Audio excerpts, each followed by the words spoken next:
All right, everyone, welcome to Brandon at Random Reviews. I am Brandon Griffiths.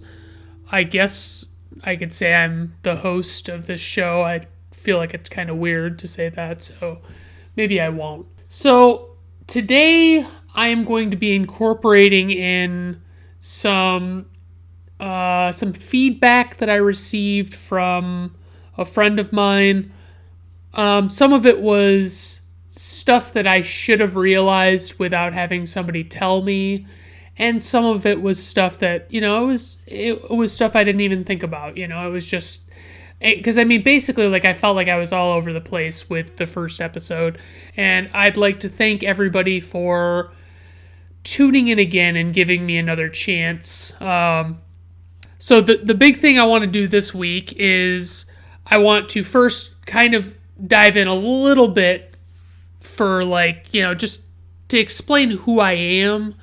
I guess I should say I like movies. I'm a big fan of movies. I'm kind of like that guy in my family or, whatever you want to call it, circle, that I love movies, and, I tend to know a lot about movies off the top of my head. I'm not going to say I'm an expert. I'll borrow from a podcast I love called James Bonding, and they always say in regard to James Bond, they are lovers, not experts. They do not act like they are hot shit and they know everything about James Bond. They like to know little tidbits and factoids and different things like that. I think that you could probably consider them experts, but they just don't want to be labeled as such.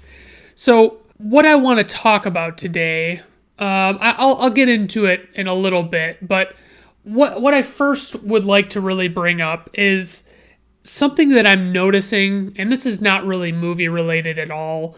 And I do this, and I notice that basically almost everyone I know seems to do this, which is they try and if I start saying something, it's like people have this compulsion to finish the thought before I can finish what I'm saying. They want to get there before I get there, and it's like they act as though, I don't know if it's that they think that I'm not sure what I want to say, or if it's that they really just want to be right about something. I really tend to think it's the latter, but and so what I want to say is just stop doing that.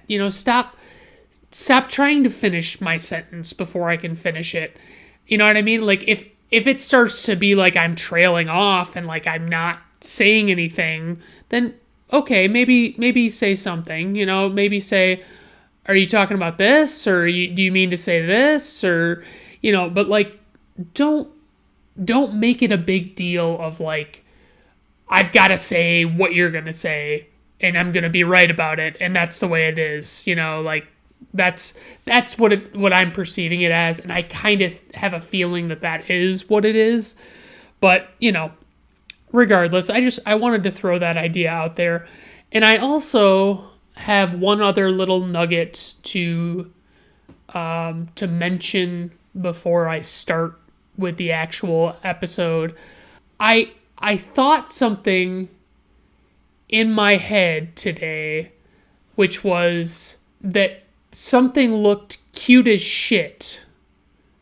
And I find it weird, our English language, I say something something is cute as shit, and it is, I am emphasizing how cute that thing is. You know what I mean? Oh, she looks cute as shit in shorts. Okay. But when I dissect cute as shit, that it sounds like I'm saying that it's a very bad thing. I'm saying that it has no business being considered cute at all. It's so not cute that it's cute as actual shit, So I don't know where that came from. I don't know if other people say that, but I just wanted to point out how weird the English language can be.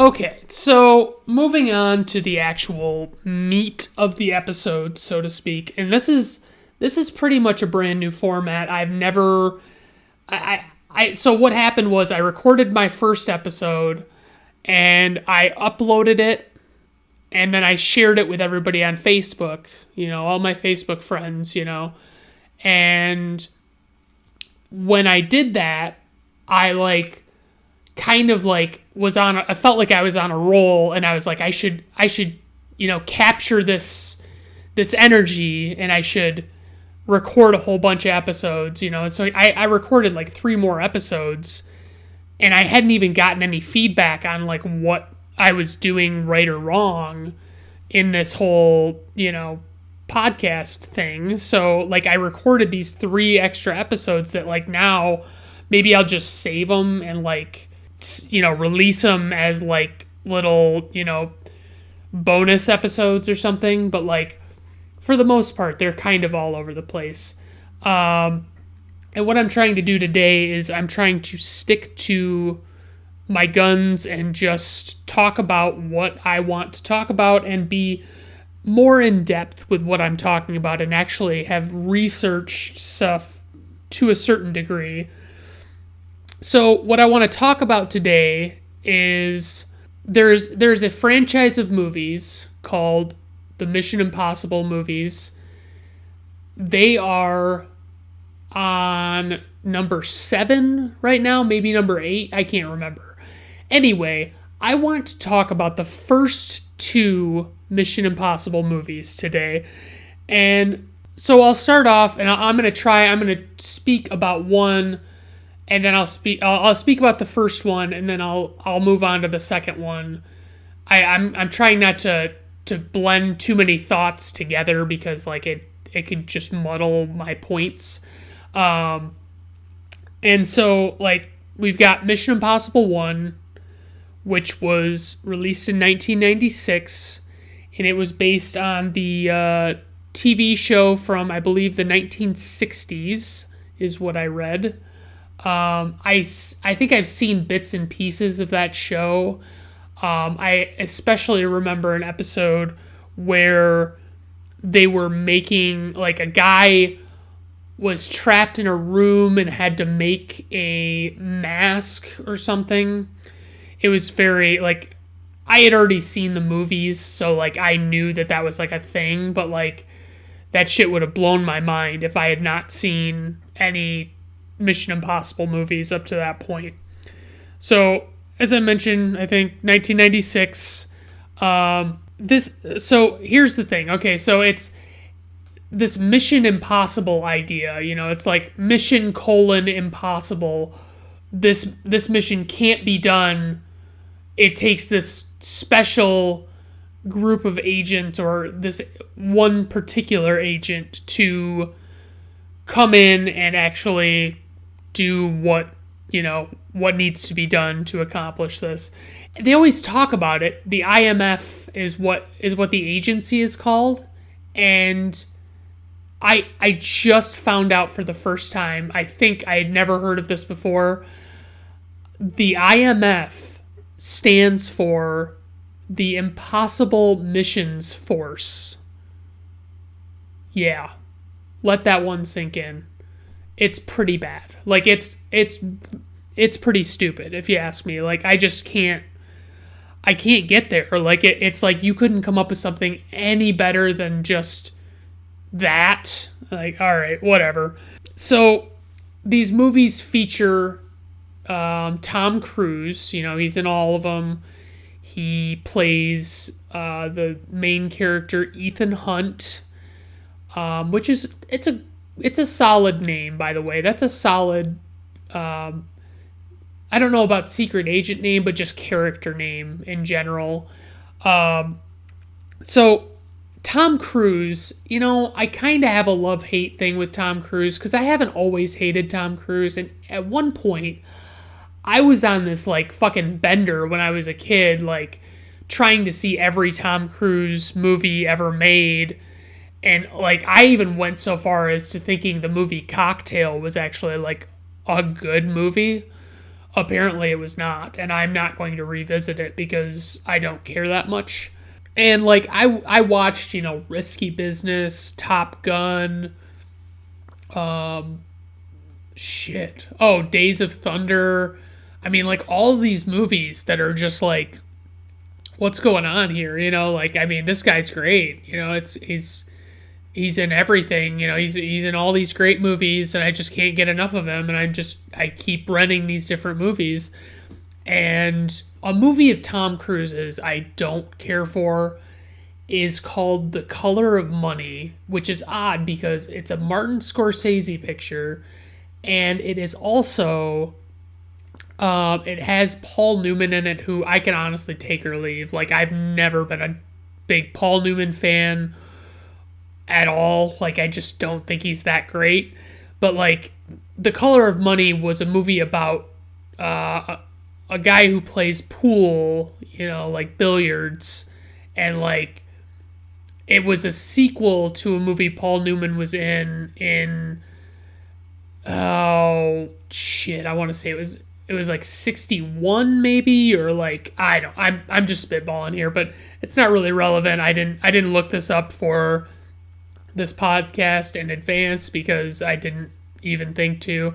But anyway, it was a much older movie. It was in black and white, and then they came out with this movie, and then I think it was the 80s. Yeah, it was definitely the 80s. And they released it, and it was like a sequel, like they come out with a sequel to this fucking old ass movie. So apparently this has been going on with these fucking sequels that everybody wants to make 35 years after they fucking were popular. Whatever. My issue with Cruise is I don't even think he's a bad actor. I don't have anything against his acting ability, because actually I think he probably is a good actor. But the issue I have is that he's a wretched human being. Like, he's like the fucking poster child for Scientology. And I mean, say what you want about whatever, Scientology is awful. Like, it is. The creator of Scientology was a science fiction novelist who I believe said something to the effect of starting a religion being the easiest way to make money. He was, I believe, quoted in saying that, but you'll have to do your own research on that one because I don't want to look up L. Ron Hubbard and the things that he said. So you take Tom Cruise, and like, he does well here. He does what I call frustrated acting. Like, he just acts like he's just so worked up all the time, and like, he's never just being, for the most part, like a normal dude, and it's a bit much for me to take in. I mean, I should probably talk about the cast before I really dive into the subject matter of this movie. There's there's like a one or two popular names, and then some that are like kind of iffy. I'm not going to talk about like some of the actresses or actors that are people I've never seen in anything else, because I just don't care. I mean, or if I have seen them in something else, it was so minuscule that I don't even remember what it was. But Jon Voight is in this movie.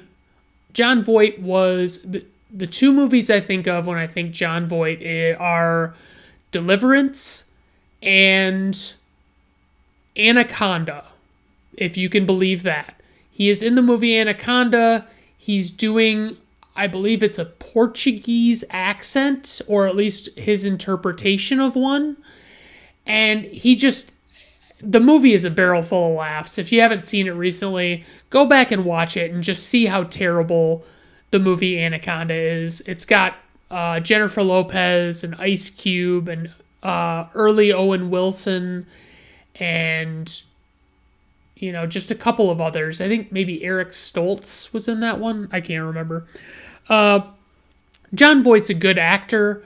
Deliverance, if you've never seen Deliverance, I'm going to spoil Deliverance. I'm not going to spoil these Mission Impossible movies as much as I can avoid it. Deliverance is a movie that I didn't know anything about. I had only heard that it was like a classic, like it was a really good movie. And so I went and rented Deliverance and I watched it.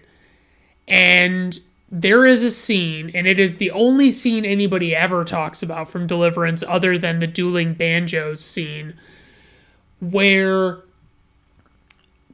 Jon Voight and Burt Reynolds' character get cornered in the woods by two redneck hunters who attempt to and subsequently do rape one of the two of them, like, pretty fucking bad.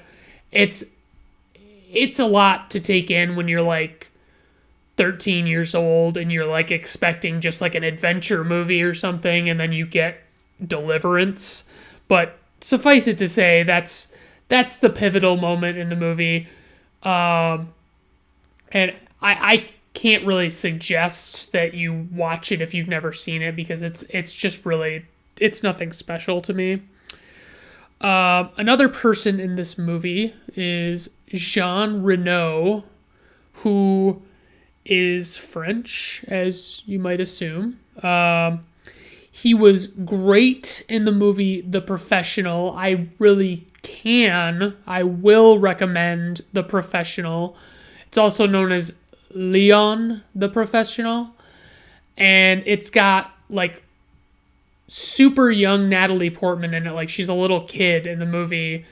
And basically, like, Jean Reno plays this hitman, and he has to, like, teach this girl how to do stuff, and it's pretty fucking awesome, honestly. Like, if anything, it's great for the final act of the movie. Like, it's fucking great. And Gary Oldman's also in it as a bad guy, as he should be.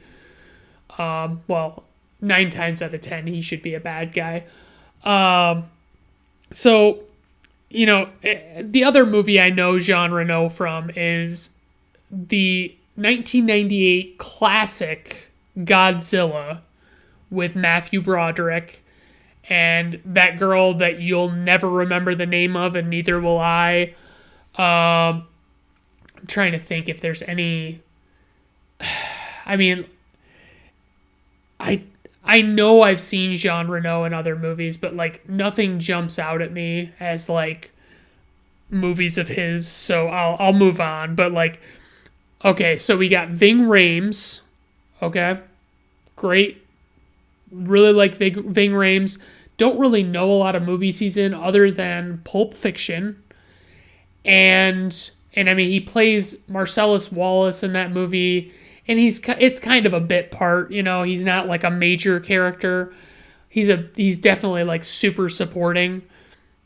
And the other movies I can think of when I think of Ving Rhames are other Mission Impossible movies, including both of the ones I will be talking about today. So, and then the last one I want to mention is Emilio Estevez, the Mighty Duck Man. Yes, that's a Night of the Roxbury reference, and if you don't understand it, you can probably just YouTube the scene where they talk about the Emilio Estevez story, and yeah, but I like him in the Mighty Ducks movies. I think I haven't seen them in I've seen the first one more recently, but like the second two I have not seen in forever, like since they originally came out on video, I think. And so another one that Emilio Estevez is in is Maximum Overdrive, which was Stephen King's one and only directorial debut for a movie. It was his debut, and it was his last, I should say. So it was notoriously terrible. It's got quite a cult following, but it's not a good movie, guys. It's a bad fucking movie. And the other movie I think of with Emilio Estevez is one called Free Jack, which was covered on the podcast How Did This Get Made?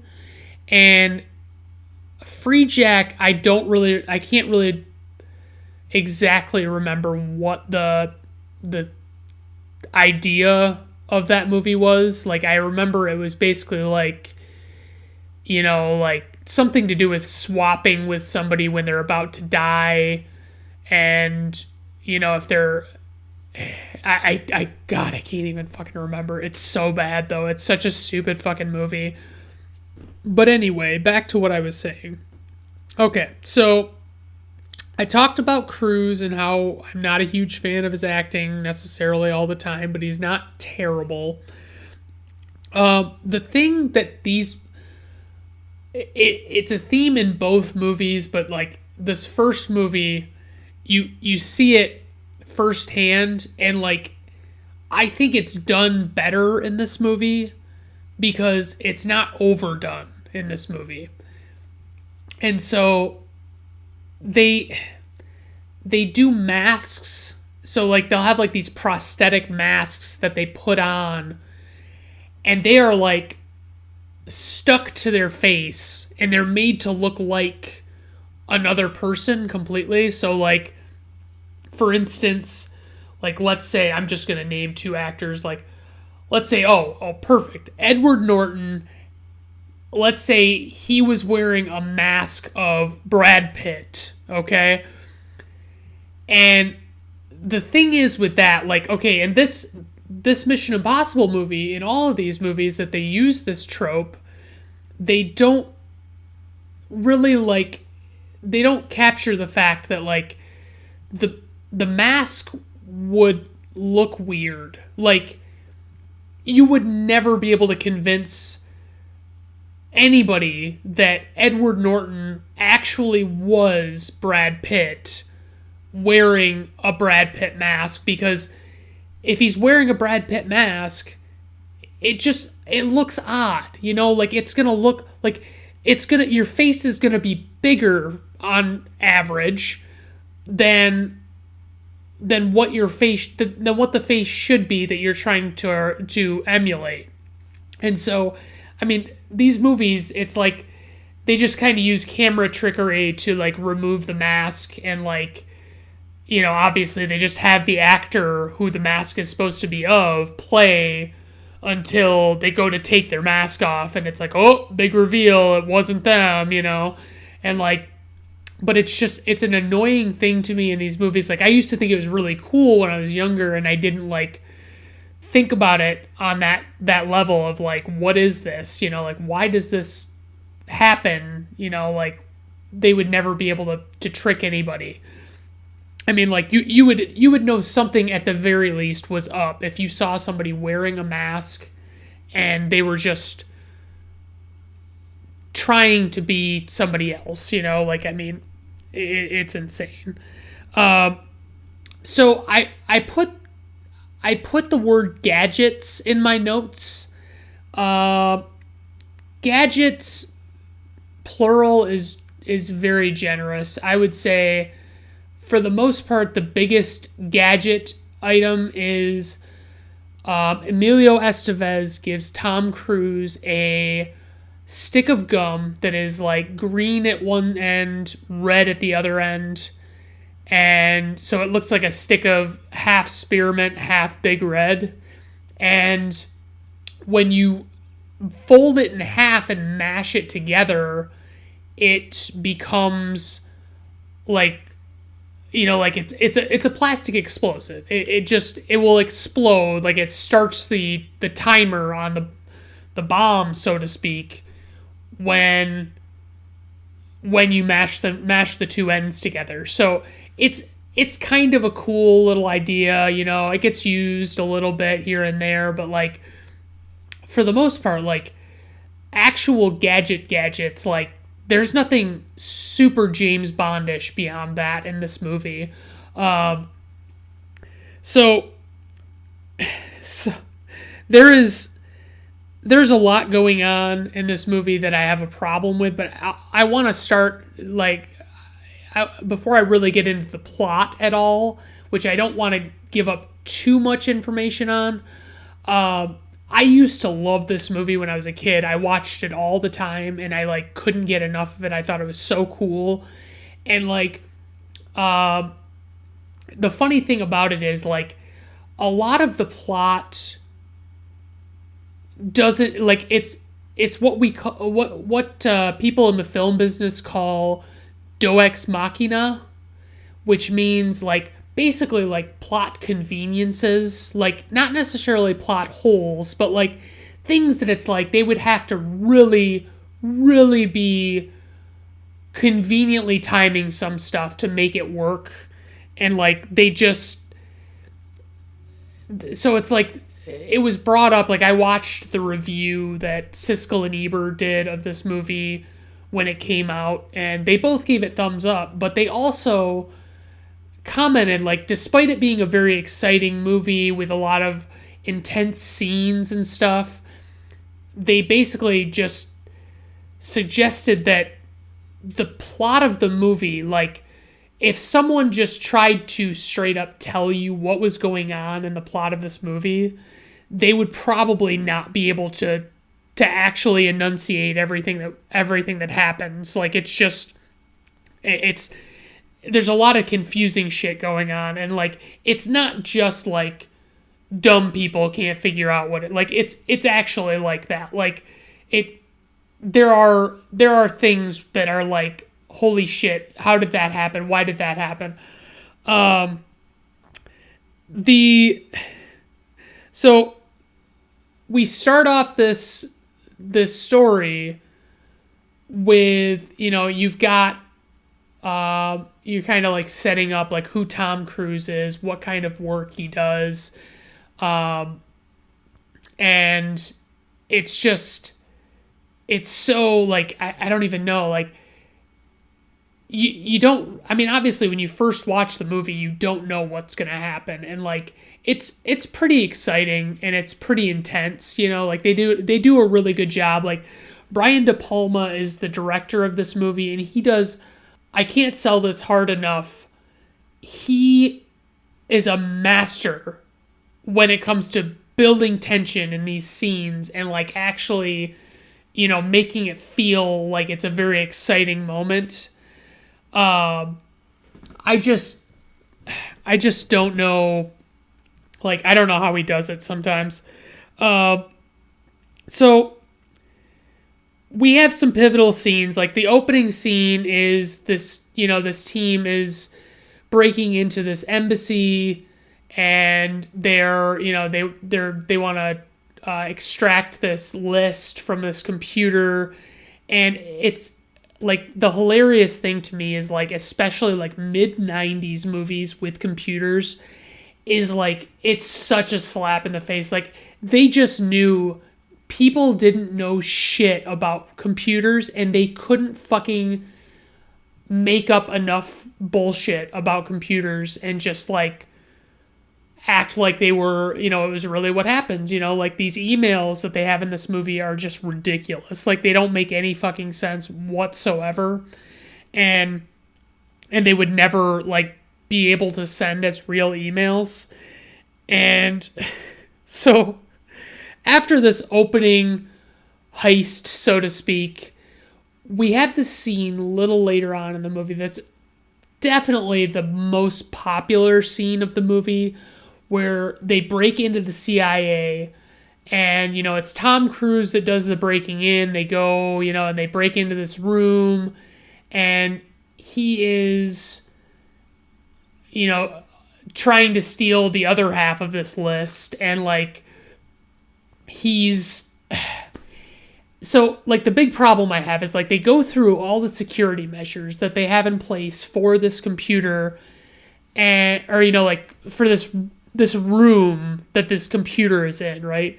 And, you know, it's one guy, you know, it's like, there's a retina scan, there's voice activated commands at the door, and then like inside, when the door's on, or when the room is on lockdown, like, there's pressure sensors everywhere, and there's there's like sound, like microphones, like if you hit a certain decibel level, it would, set off the alarm, things like that. And so like they've got to break into this room while it's on lockdown. And the thing is like, okay, there's a couple of things that bother me. You take the fact that, okay, there's the decibels and there's the pressure sensitive, but there's not a single video camera in this fucking room. Are you shitting me?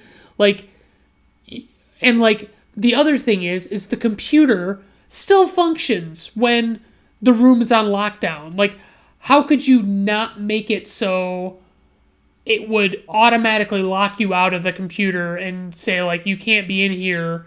We haven't, your security code hasn't been entered at the door. Like, just shit like that, like, drives me absolutely fucking bonkers. But it's all in all a very suspenseful scene of them breaking into the CIA. It's a very cool scene. A lot of the stuff they do is really convenient. Like, they're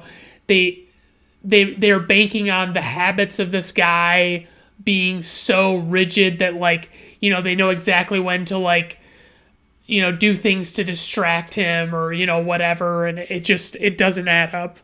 So everything is just timed perfectly. But then, so like, as the movie progresses, like, you start to find out more things, and towards the end of the movie, there's this big chase scene with a helicopter and a train, and it's pretty cool, albeit ridiculously, like, not realistic, I would say. But there's so much computer stuff. Like, the big other thing is the big urban myth about, like, tracing a phone call, like trying to trace a phone call. They always, like in this movie, they suggest that it's 30 seconds that you have to be on the phone with the person you're talking to trace their line. And according to everything I've ever heard anywhere, that's just like completely untrue. Like, it takes like a few seconds to just trace a line and figure out where it's at. I mean, it's kind of like, this is in the age of caller ID, where it's like, when somebody's calling you, who is calling, within a second, as soon as the call starts coming in, who's calling you. But this movie, it's got a Danny Elfman score, which is really well done, of course, because it's Danny fucking Elfman. And then one thing I will say about this movie is I almost felt like it needed to be rated R. Not that I thought the movie itself should have gotten an R rating. It's that I think that they should have made the movie with a plan to have it be rated R all along, and then there could be other scenes, because, like, there's supposed to be, like, a romantic thing between Ethan Hunt and this other the only female character that's, like, consistently in this movie. It's like it barely even gets alluded to. It's like they say it and they kind of act like it, but it's like it's not there. And I think just like even like a PG-13 sex scene would have been something, but it was like, no. Like, they didn't even do that. So it was like, I gotta ding it for that. It's not ideal. So as much as I love, as much as I love the movie, like, I do have, those kinds of gripes about it now in retrospect, looking back, saying, oh, okay, this is kind of bullshit. So the budget of this movie in 1996 was $80 million, 80, and the revenue, the worldwide gross, I guess you would say, is $457.7 million, which is pretty fucking good, by the way. It has a 7.1 out of 10 on IMDb, which is a pretty solid rating. I think, it probably is less high because of the things I've mentioned, because, some people are even bigger sticklers about it than I am. I just, but it's a good, and I mean, it's on Rotten Tomatoes, it's a 66% from the critics and then 71% from the audience. So that's certified fresh, that's solid. That's pretty decent, I mean, it's not amazing. It's not overwhelmingly unanimous or anything, but it's good. It's only 110 minutes, which honestly, like, if I would have had to guess, I would have guessed this movie was longer. Not because, like, it's slow or something, but because it just seems like a lot of shit happens in this movie for it to only be, an hour and 50 minutes. And, I mean, I would say, personally, for Mission Impossible 1, I would recommend seeing it. If you haven't seen the first Mission Impossible, you really need to check it out. And just because it's a lot more basic, it's a lot less over the top than some of these ones that have come out in previous years. I mean, the last decade, they've done quite a few of these Mission Impossible movies, and they've all been, like, as, action-packed as you could ask them to be, and they're, like, less on, like, the sneaking and the gadgetry type stuff. But I still really enjoy this movie, and I still revisit it from time to time. Probably not as much as I used to when I was a kid, but it's solid. I love it. So yeah, I mean, I would definitely say, like, for me, I would say 4.5 out of 5 stars. That's how I rate things. I would say that's the best rating I can give you. But I would like to, I think I've covered all my bases in Mission Impossible 1. Let's move on to the year 2000 with Mission Impossible 2. So, in this movie, I must mention, first and foremost, we get a long-haired Tom Cruise. This was in his, like, Vanilla Sky days, he just had this hairstyle. Magnolia, I think he had the same hairstyle. So I want to mention this part of the movie before I get too far. So there's a scene in the beginning of this movie where Tom Cruise is rock climbing, and, like, it's a pretty well-known thing that, like, Tom Cruise does pretty much all of his own stunts, and he's, like, climbing this rock formation, and he gets to the top of this, spoiler alert, he gets to the top, but he gets to the top, and this helicopter shows up, and they like point this, like, what looks like a bazooka basically at him, and they shoot this little tiny dinky rocket, and it hits the ground near Tom Cruise, and Tom Cruise goes over and, like, disassembles it, and there's an actual, like, pair of sunglasses in there, and they've got little earpiece parts on them, and it's kind of hilarious, like, because, I mean, like, that's still pretty cool by today's standards, like, I mean, like, I have seen those kinds of headphones, like, sunglasses with headphones attached, and they're kind of nifty, but they're also, like, I would just wear my headphones on top of my sunglasses. Like, I wouldn't do that.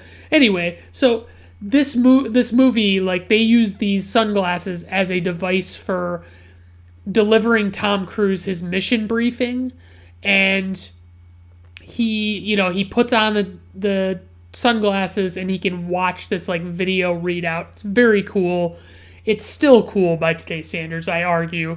Having, like, being able to do that, and, like, it feels like it inspired those, like, Google Glass things that they had years ago. But when he goes to get these sunglasses, he is just like, like, he's, like, so smugly reacting to it. It's like, I don't know what to do with myself. Like, it's so annoying, like, watching him interact with this thing. Like, it's just like, just fucking grab the sunglasses, Tom. Like, just fucking do it. Don't make a big, shtick about it. So, this movie, I'll say, now that I've gotten that out of the way about the opening, well, the first Tom Cruise scene, or one of the first Tom Cruise scenes, it's directed by a director named John Woo, and I don't know a ton of John Woo movies. I think I've only seen one. Oh, no. I've seen two. So he made the movie Broken Arrow with Christian Slater and John Travolta. And he also has a movie that is like it's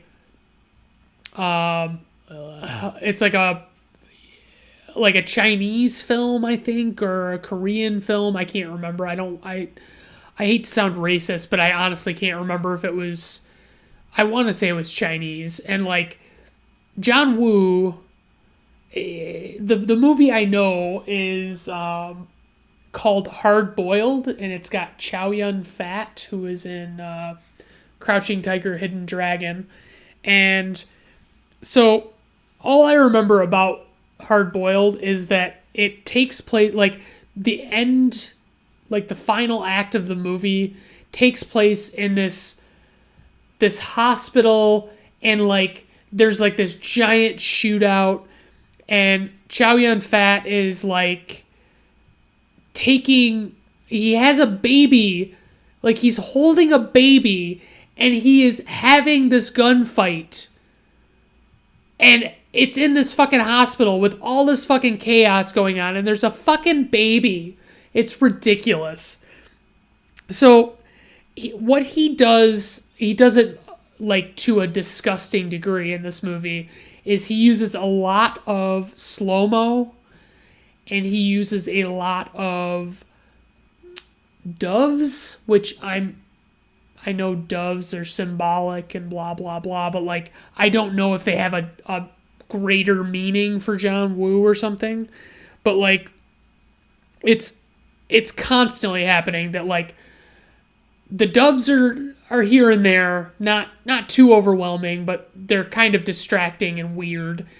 But like the slow motion in this movie, I mean the movie is like 2 hours 4 minutes, and I feel like without slow motion, if it was played at regular speed, it'd be like 92 minutes tops. Like, it is so much fucking slow-mo. I'm exaggerating, of course, but like, there are times where it's like, there's a scene where Tom Cruise is jumping out of a helicopter, and he is, there's a cable spool in the helicopter, and like, they show the spool unspooling, and it like is in slow-mo, and they do it, and it's like the slow motion makes it feel so, like, it doesn't even look right, like it's confusing to look at in slow motion, because you're used to seeing those in regular motion, and it's terrible. But like, I guess like, there are some scenes where it's okay, like you could have done it and it would have been fine, but it's not like, it's not necessary. Like, you can construct a compelling action scene without having slow-mo every fucking step of the way. And like, there's a lot more, like I mentioned in the last movie, there's a lot of masks in this movie, but they have the addition of like these voice modulator things, like these little like plastic microchip strips that they put on their neck at like Adam's apple level, and they like are supposedly like changing the person's voice to sound like the person they're wearing the mask of, and like there are a ton of, like, they utilize the masks heavily here, And, like, it's so terrible how much they fucking do it. Like, it gets to the point where it's just like, if this isn't a mask, I'm going to be surprised. Like, it's not like I'm going to be blown away by anything I see. It's just, it is what it is. But like, the thing about the voice modulator type thing is, like, they also did this in Scream 3, and it's, like, a pretty well-known thing, I guess, that, like, this technology does not exist. Like, you cannot take you don't, there's no machine out there that you can just, like, obviously there are, like, voice changing machines, you know, like auto-tune and shit like that too, but, like, there are not machines that can emulate the sound of another person's voice exactly. Like, I don't know that they could even get close, but, like, to my knowledge, there is not one in existence, and it drives me absolutely insane that that's how they, you know, like, how they get by, like, you know, being more tricky, and it's ridiculous. And, like, there are scenes in this movie where they'll, like, slap a mask on somebody, and they'll have, like, pulled that fucking mask out of thin air, and it's like, I already talked about, like, how obvious it would be if somebody was just wearing a mask over their face, but, like, because, like, you would at the very least know it was a mask, right? So it's like, that's where I'm at with it. So the plot of the movie, without giving too much away, is, like, about, like, a bioweapon, like, somebody releasing a virus, or, you know, like, wanting to release a virus, and, you know, basically, like, they have to stop them from doing that. It's not a terrible plot. Like, you know, it keeps things interesting, I guess. And then, like, so I should probably mention some of these other cast members. I didn't start off with them because they're either so minor or they're so not well-known names. But, like, okay, so we got Dougray Scott, who is the bad guy in this movie, and apparently the only movie I can really think of that he's been in is the movie Ever After with Drew Barrymore. I never saw that movie. I seem to remember one of, like, the evil stepsisters. I seem to remember one of them being really attractive, but I can't remember if it was. But anyway, I didn't want to delve into Ever After's IMDb page that much, so I just kind of moved on. Dougray Scott is not very good in this movie. Like, his acting is subpar, I guess. Like, I mean, just some of his line deliveries, I just kind of felt like, man, that doesn't really feel like much, you know, you're not really doing much for me. One person I completely, because I used to watch this movie a lot too, and, you know, but it was like, you know, I was like 14, 15 when it came out, and I thought it was really cool, and, you know, all this shit, and, like, I obviously love the first one, but, like, an actor that I completely forgot was in this movie is Brendan Gleeson, who plays most popularly Mad-Eye Moody, I think is his name, in the Harry Potter movies. And he also is in one of my all-time favorites, In Bruges, which is Colin Farrell and Brendan Gleeson. I honestly cannot recommend In Bruges. It's INBRUGES. It is, I love it. I cannot get enough of it. It's such a great fucking movie. I know not everybody agrees with me, but, like, I want to say I love it. So, you know, Brendan Gleeson, he's pretty minor in this movie. Anthony Hopkins is in this movie, but it's very brief, which is why I didn't mention him sooner. I mean, obviously he played Hannibal Lecter in, like, The Silence of the Lambs and all the other ones that he was in. He's Odin in the Thor movies, and he's also the original Zorro in The Mask of Zorro with Antonio Banderas. And okay, so the actress in this movie, who is, by the way, super attractive, her name is Thandiwe Newton. And I always was confused by her name because I had to look up the pronunciation on Wikipedia. It's Thandiwe, and it's I had always seen it misspelled without the W, and I just thought it was Tandy, but it's Thandiwe Newton. I put in my notes super hot, and then I put she's in Westworld. Okay, pretty solid show. I only watched the first season or two, I think. She was the mom in The Pursuit of Happiness that has Will Smith in it. She was in Solo, the Star Wars prequel film about Han Solo that I could take or leave as a movie. I actually have a copy of it because my friend Lance gave me his digital copy when he bought the movie. And I was like, yeah, sure, why the fuck not? And she's also in this movie called Gridlocked with Tim Roth and Tupac.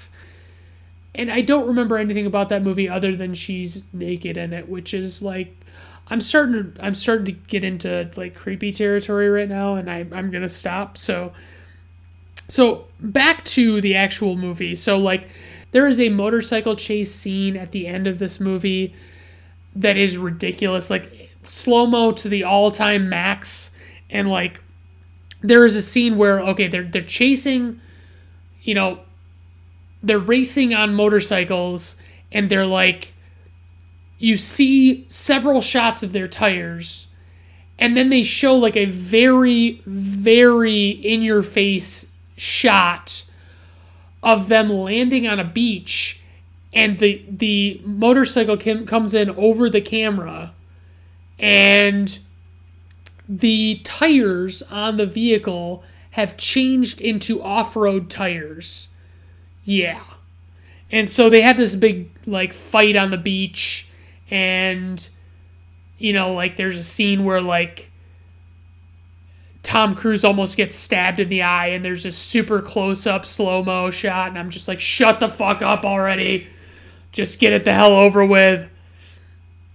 And these fucking doves just keep showing up out of nowhere, just, fluttering around and shit.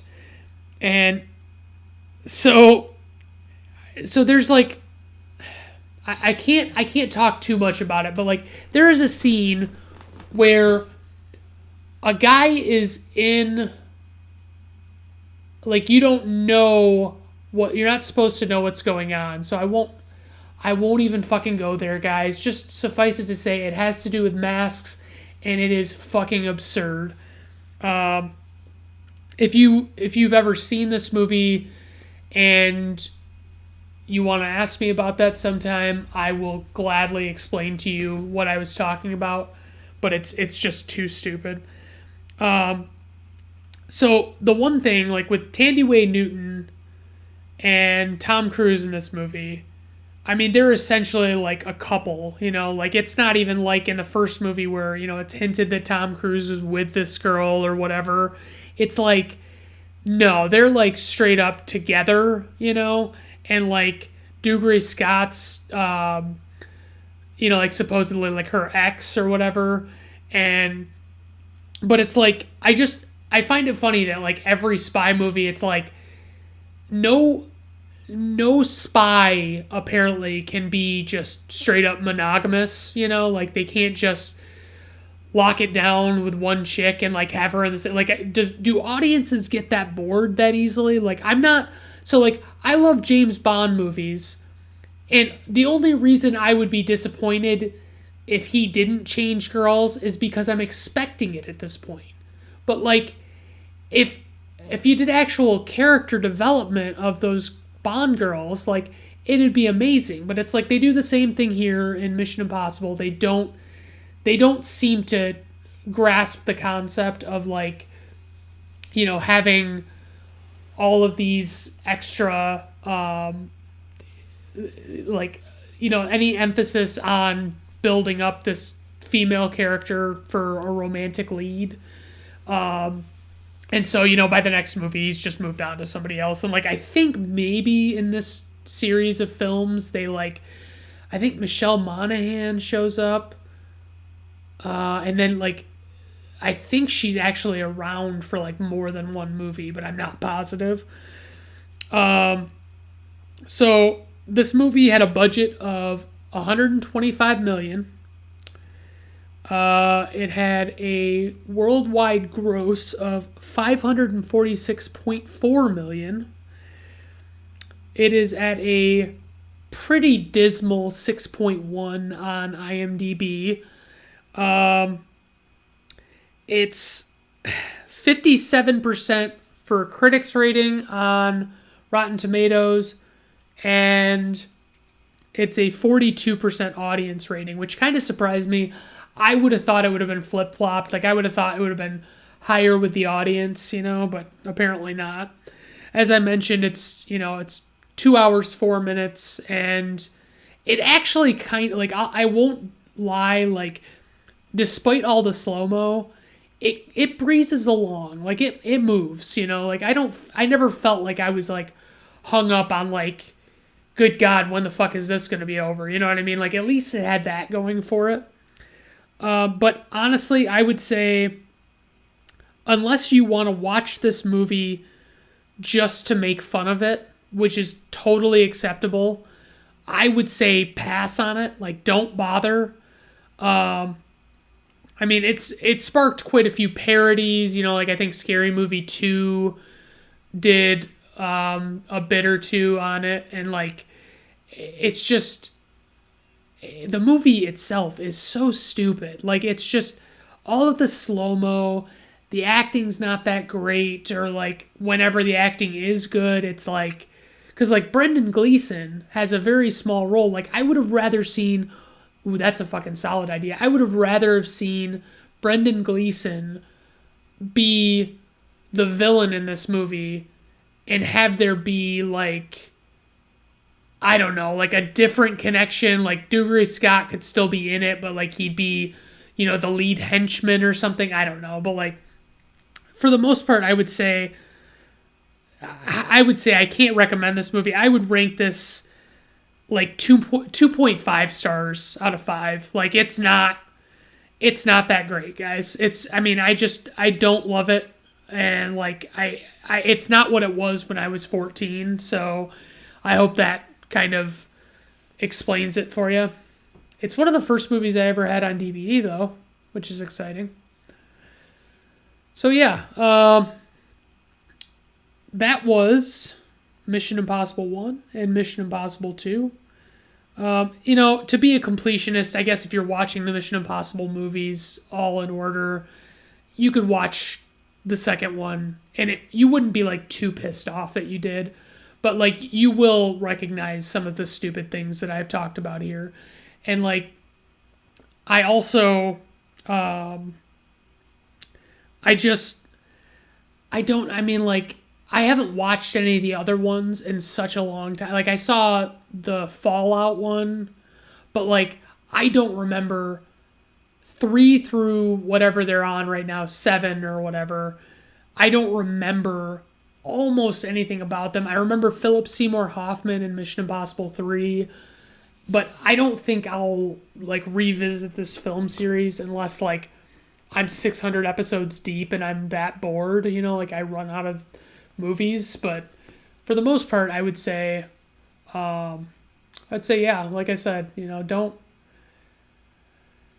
don't worry about checking out number 2 if you don't. It's a real number 2 at times. So, yeah, so that's all I got for this week. If you have something that you hear in this podcast that, you want something to be different, you want, changes to be made, feel free to comment on, when I share the post, and just let me know, hey, this is, how I feel about this, blah, blah, blah. And I'll just kind of delve into it and, see if I can make it happen. All right. Thanks, everybody. See you later.